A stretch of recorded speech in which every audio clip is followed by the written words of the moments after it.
On December 11th, 1916, a fire broke out at Peterborough's Quaker Oats plant, causing a huge explosion. The fire killed 24 workers and destroyed the premises. 500 people lost their income. It devastated an entire community. It's one of Peterborough's worst disasters, but few remember the tragedy now. Paul Brown is keen to find out more. He wants your help. The local photographer is putting together a documentary to commemorate the 100th anniversary of the fire, and he joins us on the phone now. Good morning. Good morning, Lee. For people who are not familiar with this fire, can you tell us more about what happened and the impact? Sure. The plant had been open for about 15 years when the fire occurred. Obviously, 1916 was the height of World War I.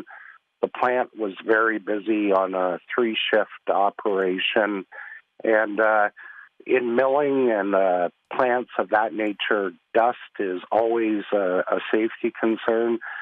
There was, safety measures in place, but routine little flash fires were not uncommon.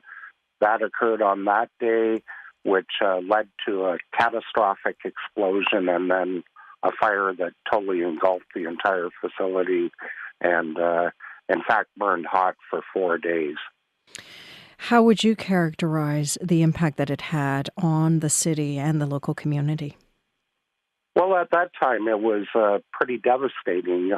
Peterborough had a population of about 20,000 at that time, and 500 people, as you mentioned, worked there. So it was a large, significant employer. Many of them were out of work, lost their primary incomes. So it had a wide-ranging effect across the community. Many people were affected. What is it that you want to explore with your documentary film? Okay, well, I've lived in the area for about 8 years, and I've been aware that this fire happened. I've heard about it anecdotally.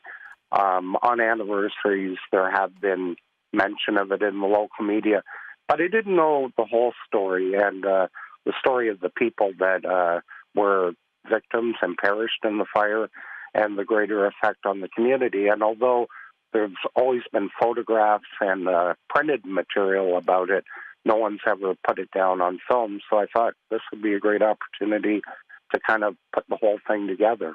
As part of this, I understand that you have spoken with some descendants already. What are some of the stories they shared with you? Yeah, we've had contact with descendants of about half the victims. And sometimes people, even though they know they're a descendant of one of the victims, don't know a whole lot other than, say, my grandfather or my great-grandfather worked at the plant and passed away as a result. But really, they may not know much more beyond that. But a few stories we have heard.